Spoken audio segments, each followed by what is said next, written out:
चलिए एक्सरसाइज 1.4 का जो है फर्स्ट, इसमें कह रहा है evaluate each of the following. तो यहाँ पे क्या करना है, डिवाइड करना है। तो ए में जो है क्वेश्चन -30 को जो है डिवाइड करनी है 10 से, ठीक है। तो सबसे पहले हम क्या करेंगे, इसको p/q का 30/10। देखो अब सबसे पहले हम क्या करेंगे, वैल्यू का डिवाइड करेंगे। जब 10 से इसको 10 से डिवाइड करेंगे तो 1 बार में, और इसको 10 से करेंगे 3 बार में, क्योंकि हम जानते हैं और कोई भी नंबर जो है p/q के फॉर्म में होता है तो उसको सेम नंबर से जो होता है, सेम नॉन जीरो नंबर से जो होता है, हम उसके न्यूमरेटर एंड डिनोमिनेटर में मल्टीप्लाई कर सकते हैं, साथ ही साथ डिवाइड कर सकते हैं, तो कोई उस पर असर नहीं पड़ता है। तो हम जब 10 को और 30 को दोनों को जो है हमने क्या चीज से डिवाइड किया, 10 से। जब इसको 10 से डिवाइड किया तो 1 बार में कैंसिल हो गया, और 30 को जब 10 से डिवाइड किया 3 बार में, तो आपका आ गया यहाँ पे 3/1। तो आपका जब 3 को 1 से डिवाइड करोगे 3 ही आएगा। तो यहाँ पे देखिए, तो यहाँ पे दो अपोजिट इंटीजर का डिवीजन हुआ है, तो इसके वजह से माइनस लग जाएगा, ठीक है। तो यहाँ पे बी, तो बी नंबर में जो है 50 जो है को डिवाइड करना है -5 से। तो हम क्या करेंगे, p/q के फॉर्म 5। अब यहाँ देखिए, तो हम लोग क्या करते हैं, 5 से इसको कैंसिल करेंगे तो 1 बार में, और ये आपका 5 से करोगे 10 बार में कैंसिल हो जाएगा। तो हम लोग जनरली क्या करते हैं, 5 से ही इसको 10 से कर देते हैं। लेकिन वास्तव में क्या होता है, वास्तव में होता है जो हमारा ये न्यूमरेटर है और ये हमारा जो डिनोमिनेटर है, दोनों को सेम नंबर से डिवाइड कर रहे हैं। भले ही हम करें 5 से जो होता है आपका 10 बार में कैंसिल हो गया, लेकिन हमने क्या किया है, 5 को 5 से डिवाइड किया तो 1 बार में, और इस 50 को जो 5 से डिवाइड किया 10 बार में कैंसिल हो गया, तो हमारा 10/1 आया, तो हमारा 10 आ गया। दो अपोजिट है इसलिए माइनस। लेकिन हम लोग क्या करते हैं, जनरली इसको 5 से 50 को कैंसिल कर देते हैं 5 बार में, लेकिन वास्तव में क्या होता है, वास्तव में आपका यही होता है कि जो 50 को जो न्यूमरेटर है एंड डिनोमिनेटर है, दोनों को सेम नॉन जीरो नंबर से हम क्या करते हैं, डिवाइड करते हैं। चलिए सी नंबर, तो अब लोग जो फटाफट जो करेंगे जनरली जो होता है वही, तो -36 डिवाइड जो है -9, तो 36 को जो है 9 से 9 चुका 36, तो आपका कितना होगा 4। तो दो आपका दो सेम साइन का इंटीजर का डिवीजन हुआ, इसलिए प्लस। चलिए अब आते हैं डी नंबर में। तो डी नंबर में है आपका -49 डिवाइड 49, ठीक है। तो देखिए हम क्या करेंगे, 49 को 49 से डिवाइड करेंगे। तो जब किसी भी, हम जानते हैं कि किसी भी संख्या को, कोई भी नंबर हो, अगर उस नंबर को उसी नंबर से डिवाइड करते हैं तो 1 बार में कट जाता है। इसका मतलब हमारा 1 आया यहाँ पे, ठीक है।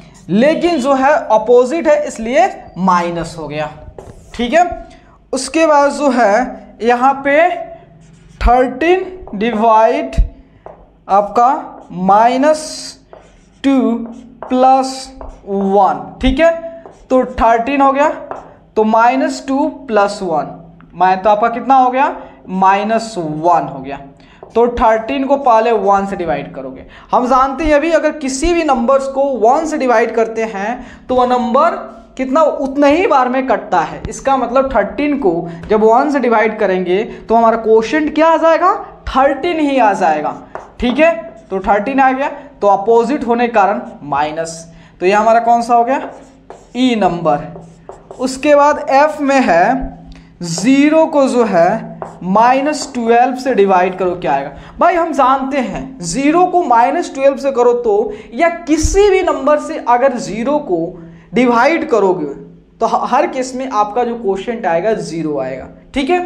तो 0 को दुनिया का किसी भी नंबर से डिवाइड कर लो, आपका जो रिजल्ट आएगा, जो क्वोशिएंट आएगा 0 ही आएगा। चलिए जी नंबर, -31 डिवाइड आपका -30 + -1। तो सबसे पहले इसको काम करते हैं, -31।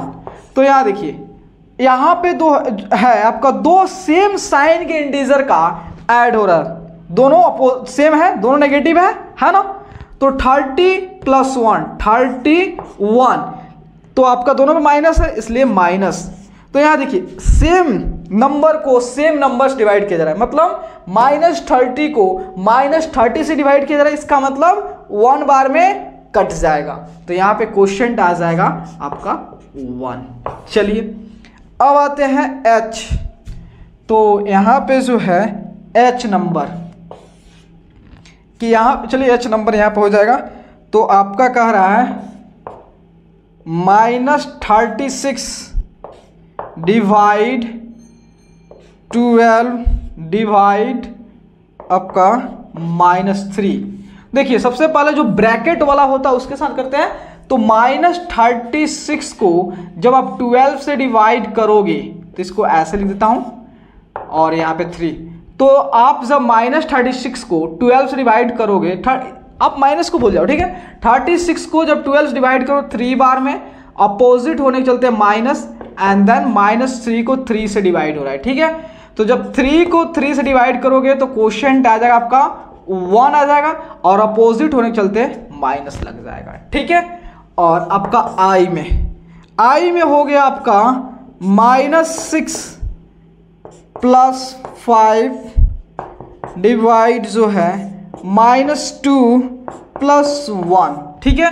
तो -6 में से 5 गया 1, और दोनों का साइन अपोजिट है इसलिए यहाँ पे माइनस, क्योंकि 6 इज ग्रेटर देन 5 तो -1, और यहाँ पे -2 में से 1 गया -1, ठीक है। अब यहाँ देखिए 1 को -1 को 1, तो यहाँ पे वही कंसेप्ट कि हमारा जो है -1 को -1 से ही डिवाइड किया जा रहा है, इसका मतलब एक बार में कट जाएगा। तो हमारा क्वोशिएंट क्या आ गया 1 आ गया। चलिए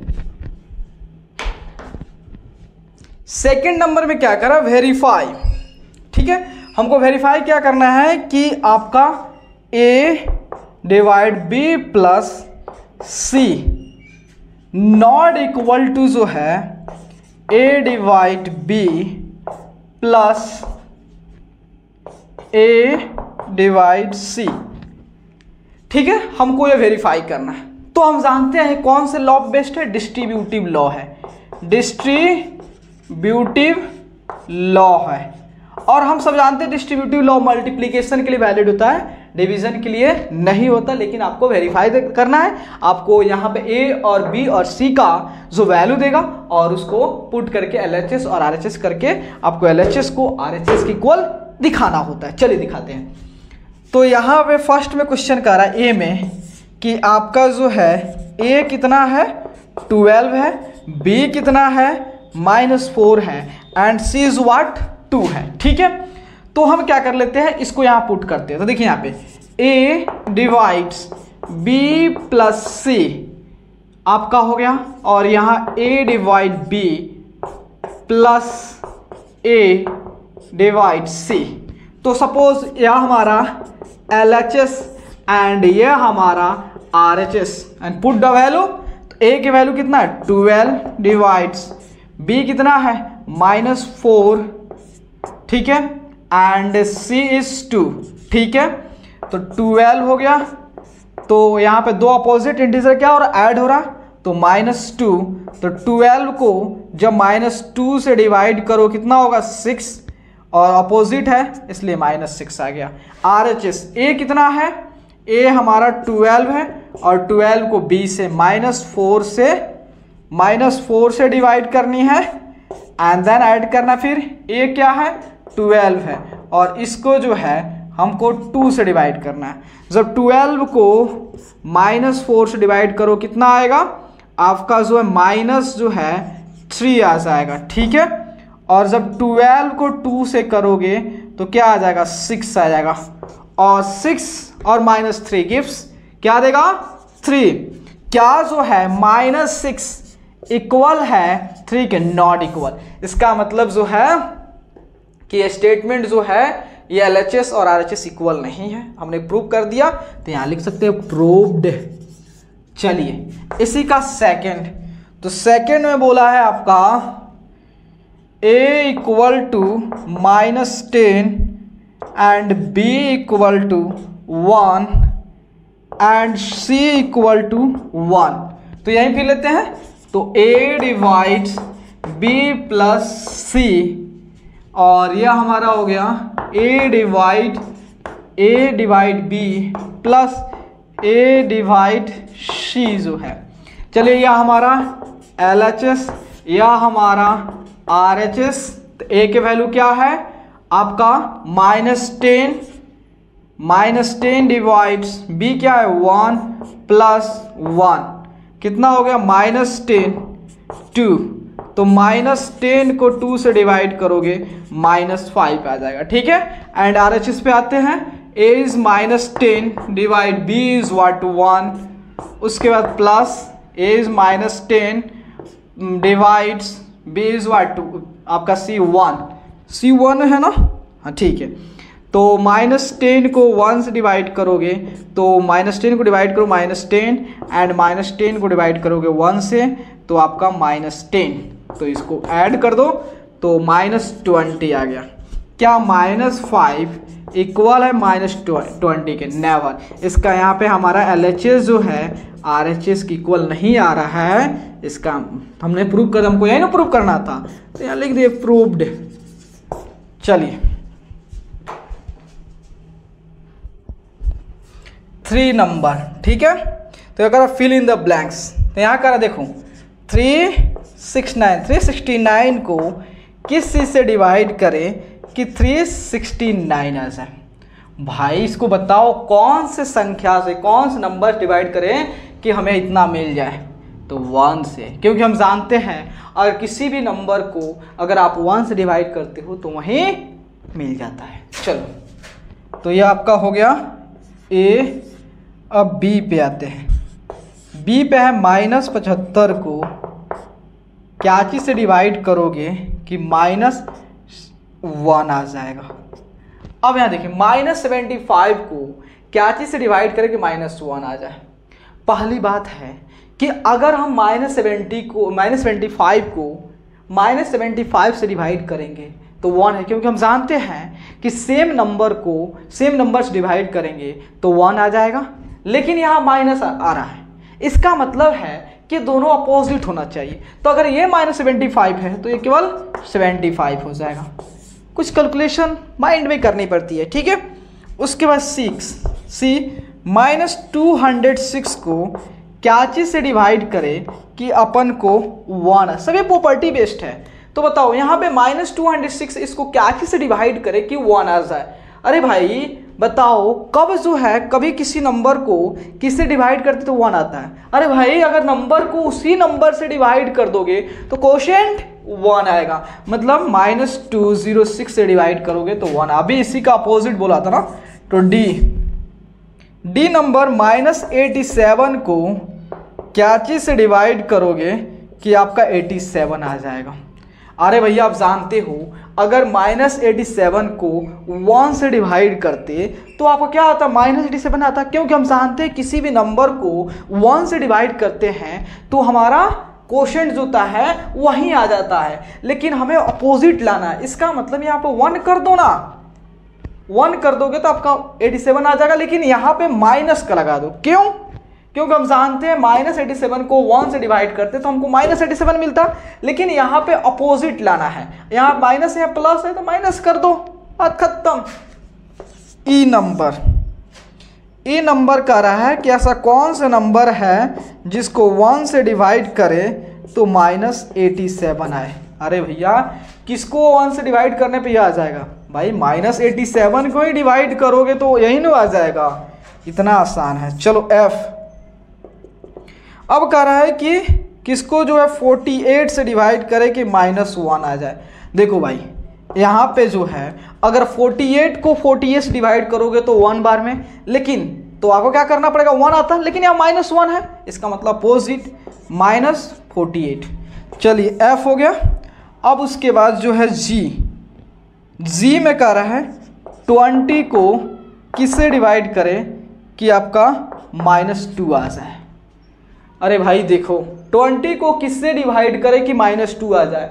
20 किससे डिवाइड करो, 10 से, इतना आसान है। लेकिन 10 से डिवाइड करो तो 2 आएगा, लेकिन माइनस लाना है, डाल दो ना माइनस। अरे भैया 20 को 10 से डिवाइड करो 2 आइए जाएगा, लेकिन आपको क्या लाना है, माइनस लाना है, तो माइनस डिवाइड कर दो। एच अब कह रहा है कौन सा नंबर है जिसको 4 से डिवाइड करने पे -3 आएगा। अरे भाई देखो कौन सा नंबर है जिसको 4 से डिवाइड करोगे तो -3 आएगा। थोड़ा सा नहीं समझ में आ रहा, आप जानते हैं यहाँ पे आपका -12 होना चाहिए, उतना माइंड नहीं लगेगा, तो सिंपली मान लीजिएगा x, ठीक है। अगर x को जो है 12 से डिवाइड करें तो -3 आ जाएगा। तो यहाँ देखिए ये इधर आपका डिवाइड है, इधर जाएगा तो मल्टीप्लाई हो जाएगा, तो कितना हो गया -12। मतलब जो अगर -12 को 4 से डिवाइड करोगे -3 आ जाएगा। बात को उतारिए। चलिए 4 नंबर में कह रहा right 5 pairs of integers a and b such that a divided by b gives -3, one such pair is this। ठीक है, तो यहाँ देखिए क्या कह रहा है कि देखिए हमको 5 पेयर लिखना है। कितना पेयर? 5 पेयर लिखना है, a और b का 5 पेयर लिखना है, ठीक है। तो यहाँ पे दिया है कि अगर a को जो है हम b से डिवाइड करते हैं तो -3 आता है। एक आपको दे दिया है कि 6 को अगर -2 से डिवाइड करेंगे तो -3 आ जाएगा, एक दे दिया है, ठीक है भाई। एक बात सुनो, हर क्वेश्चन में क्वेश्चन क्या आना चाहिए? -3 आना चाहिए।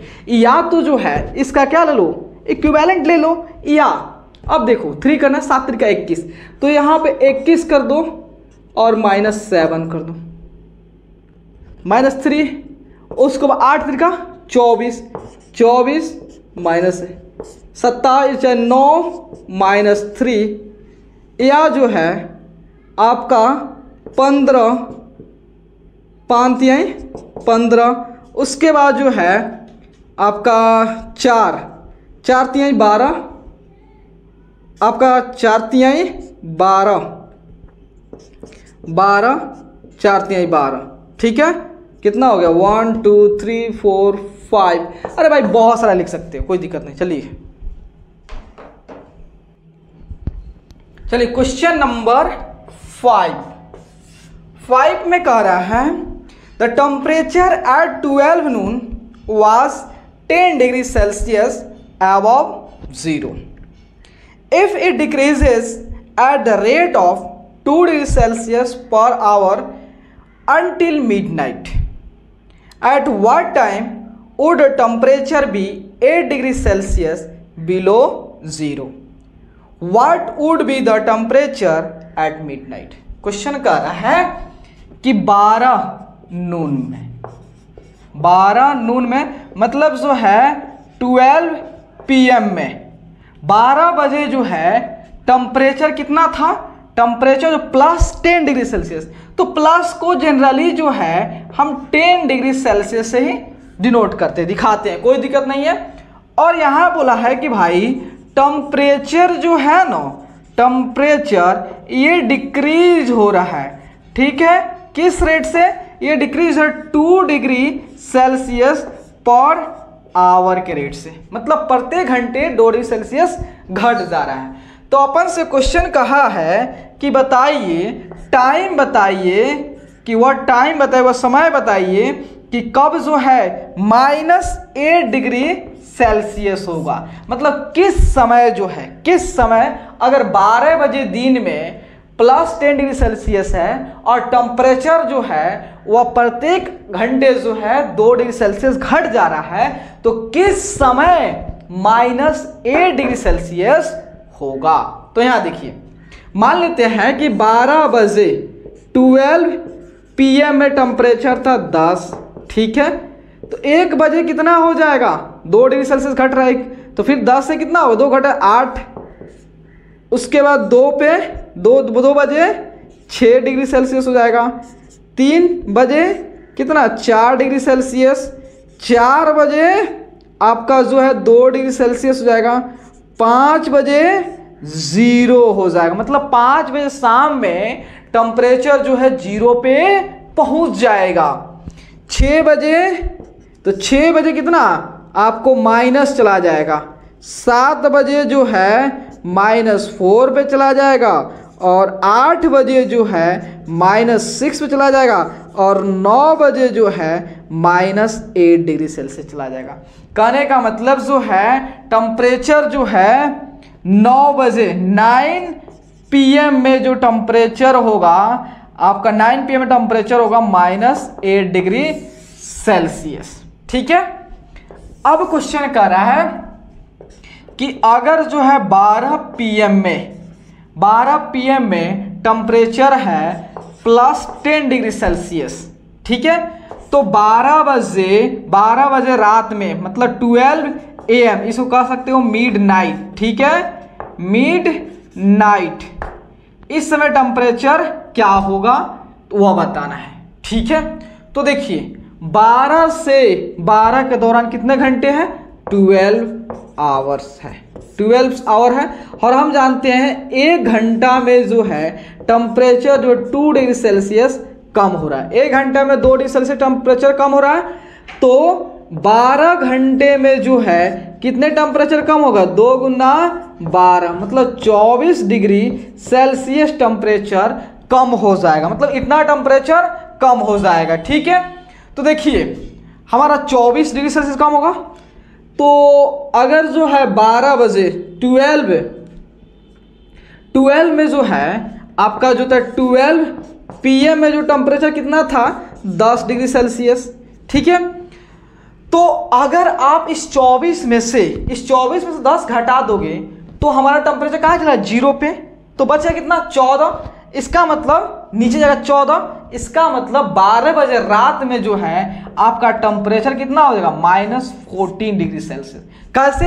क्योंकि टेम्परेचर कितना घट रहा है? 24। तो भैया आपका 12 बजे दिन में 10 था, तो 10 से नीचे जाना कितना? आपको 24 घटा दोगे। 10 में से जब आप 24 घटाओगे तो कितना आएगा? -14। इसका मतलब 12 बजे रात में कितना टाइम है? -14। अगर आप इस तरह लाना चाहते हो इस तरह भी ला सकते हो। 10 बजे आपका टेम्परेचर कितना हो जाएगा? -10 डिग्री सेल्सियस। 11 बजे टेम्परेचर कितना हो जाएगा? -12 डिग्री सेल्सियस। और 12 बजे जो टेम्परेचर होगा -14 डिग्री सेल्सियस। समझ? ऐसे भी निकाल सकते हो, जैसे आपको आसान कर सकते हो। ठीक है। चलिए क्वेश्चन नंबर 6। क्वेश्चन नंबर 6 में कह रहा है कि in a class test +3 marks are given for every correct answer and -2 marks are given for every incorrect answer and no marks for not attempting any question.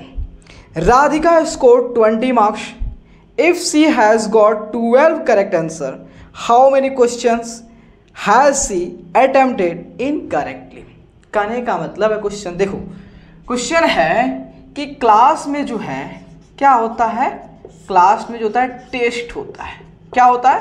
Class में test होता है। और उस टेस्ट में ये कंडीशन दिया होता है कि अगर आप जो होता है क्वेश्चन का आंसर सही देते हो, अगर आप क्वेश्चन का आंसर सही देते हो तो आपको +3 मार्क्स मिलेंगे पर करेक्ट आंसर पे, करेक्ट आंसर पे। और अगर आप क्वेश्चन का आंसर गलत देते हो उस समय भी आपको मार्क्स मिलेंगे, लेकिन उसमें माइनस में मिलेंगे, -2 मार्क्स मिलेगा। ठीक है। इन करेक्ट आंसर देने पर। ठीक है। अगर आप क्वेश्चन को अटेम्प्ट ही नहीं करते हो, छोड़ देते हो, तो उस केस में आपको अंडा मिलेगा। ठीक है। Not attempting, not attempted. अगर आपने अटेम्प्ट ही नहीं किया है तो आपको 0 मार्क्स मिलेंगे। ठीक है। तो यहां देखिए, तो एक राधिका नाम के, राधिका ना है ना जी, हाँ, एक राधिका नाम की कोई बंदी है। जब इस राधिका का कॉपी चेक होता है तो देखा जाता है कि इसको जो है 20 मार्क्स मिला होता है, 20 मार्क्स मिला होता है। तो देखा गया कि मात्र इन्होंने जो है 12 क्वेश्चन का आंसर जो है सही दिया था, मतलब 12 करेक्ट आंसर दी थी, आंसर दिया था। तो क्वेश्चन पूछा जा रहा है कि बताइए कितने क्वेश्चन का आंसर जो होता है इन्होंने गलत दिया है। क्यों गलत दिया होगा? देखिए, अगर 12 क्वेश्चन का आंसर सही दी है तो 12×3 36 होना चाहिए था, लेकिन उसे मिला कितना है? 20 नंबर मिला है, मिला ना 20 नंबर। तो इसका मतलब कुछ क्वेश्चन का आंसर जो है गलत आया होगा, तो वही निकालना है। तो देखिए, अगर राधिका जो है, अगर एक क्वेश्चन जो है, एक क्वेश्चन का आंसर सही देती है तो उसे +3 मार्क्स मिलेंगे। ठीक है, एक क्वेश्चन का आंसर जो है, एक करेक्ट आंसर देने पे जो है उसको 3 मार्क्स मिलेंगे। ठीक है, अगर वह जो है 12 क्वेश्चन का आंसर सही दी है तो CA मतलब करेक्ट आंसर दिया है तो कितना होगा? 3 × 12, उसे कितना मिल गया? 36 मार्क्स मिल गया। ठीक है, ठीक है। अब इन्होंने जो राधिका जो है, इन्होंने कुछ क्वेश्चन का आंसर जो है गलत भी दी है। तो मान लेते सपोज दैट अगर एक क्वेश्चन को इनकरेक्ट आंसर देने पे जो है अगर उसको -2 मार्क्स मिलते हैं, अगर एक इनकरेक्ट आंसर देने पे उसे -2 मार्क्स मिलते हैं, तो मान लो सपोज नहीं पता है कि राधिका जो है कितने क्वेश्चन का आंसर जो है गलत दी है, तो मान लेते हैं हम X इनकरेक्ट जो है आंसर का जो है इन्होंने गलत जवाब दिया। अगर एक में -2 तो X इनकरेक्ट आंसर देने में कितना होगा? -2 × X, मतलब -2X मार्क्स हो गया। इतना मार्क्स मिलेंगे, इतना मार्क्स मिला होगा उसको जब क्वेश्चन का आंसर गलत देने पे। ठीक है, तो देखिए यहां समझिए, 36 मार्क्स मिला है, उन्होंने करेक्ट आंसर दी है, और -2x मार्क्स जो है, -2x मार्क्स जो ये मिला है कब? क्वेश्चन का आंसर गलत देने पे। अगर जो मार्क्स क्वेश्चन का आंसर सही देने पे जो मिला है और जो गलत देने पे मिला है, अगर दोनों को अपन ने ऐड कर लेते हैं तो क्या हमें ये मिल जाएगा कि ओवरऑल उसको कितना मार्क्स मिला था? 20। ये 20 के इक्वल हो जाएगा जी, 20 के इक्वल हो जाएगा। भाई देखो, समझो क्वेश्चन, ये जो मार्क्स मिला है उसको, ये जो मार्क्स, ये करेक्ट आंसर देने की वजह से, और ये मार्क्स जो मिला है इनकरेक्ट आंसर देने की वजह से, तो दोनों को ऐड करोगे तो आपको ओवरऑल मिल जाएगा कि राधिका का ओवरऑल कितना मार्क्स आया था, वो निकल जाएगा। तो वही तो बात है। तो देखिए 36 इधर आपका इधर माइनस में है, उधर जाएगा तो प्लस में शिफ्ट हो जाएगा। ठीक है, तो यहाँ पे देखिए -20 आपका 2x हो गया, तो कितना हुआ? तो आपका 16 हो गया। 2x, x = 16/2, मतलब x = 8।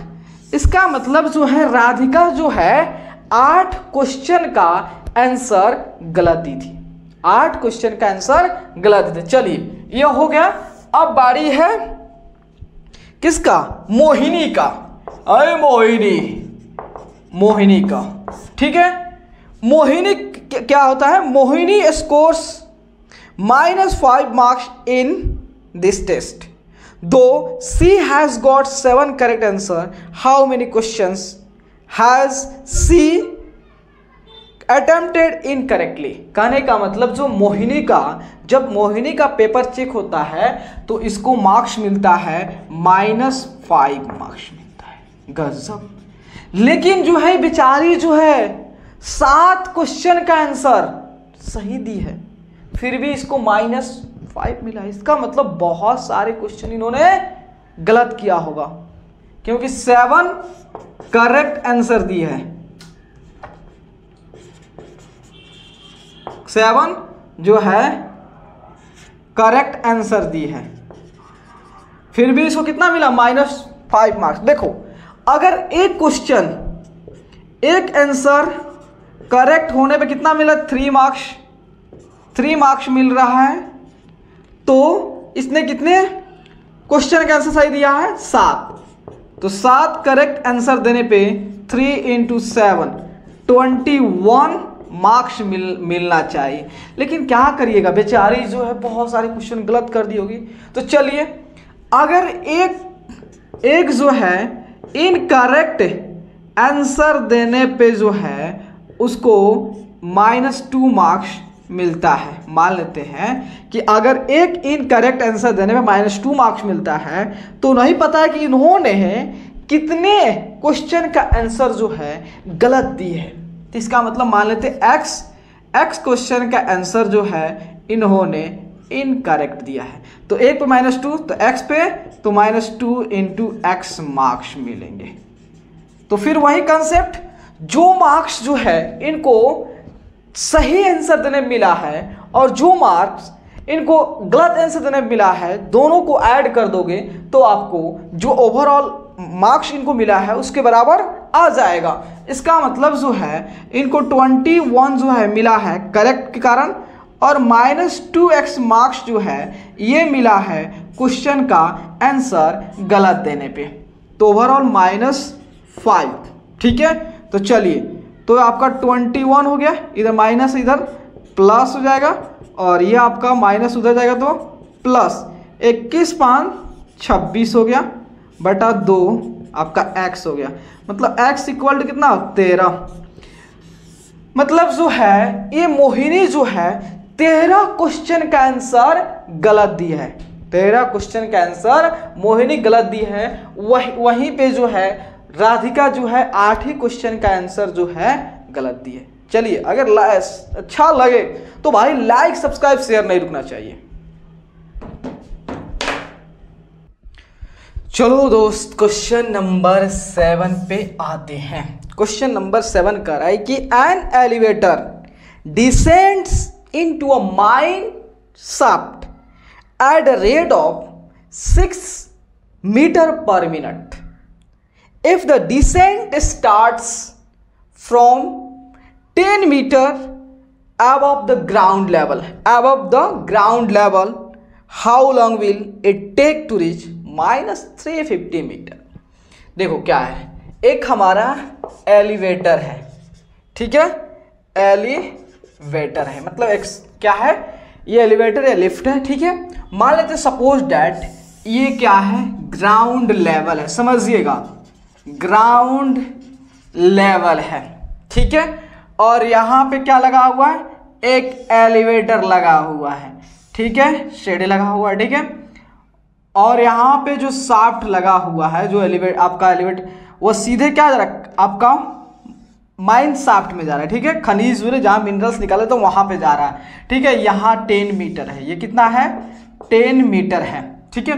तो यहाँ से स्टार्ट हो रहा है और कहाँ तक आ रहा है -350, मतलब ग्राउंड से नीचे जाओगे तो उसको माइनस लिया गया, ग्राउंड से ऊपर है वो 10, मतलब जो है एक हमारा रेफरेंस है और इस रेफरेंस से इस ग्राउंड लेवल से नीचे जाओगे उसको नेगेटिव शो करेंगे और ग्राउंड लेवल से ऊपर जाओगे उसको पॉजिटिव से शो करेंगे, बट ठीक है। तो यहाँ पे जो होता है 350, तो -350 दिया है, तो इसका मतलब जो होता है ग्राउंड लेवल से नीचे की दर्जे दारा, तो कितना होगा 350 मीटर। और इस एलिवेटर का जो स्पीड है वो आपका है 6 मीटर पर मिनट। इसका मतलब होता है कि एलिवेटर जो है 1 मिनट में जो है कितना 6 मीटर डिस्टेंस ट्रैवल कर रहा है, ठीक है।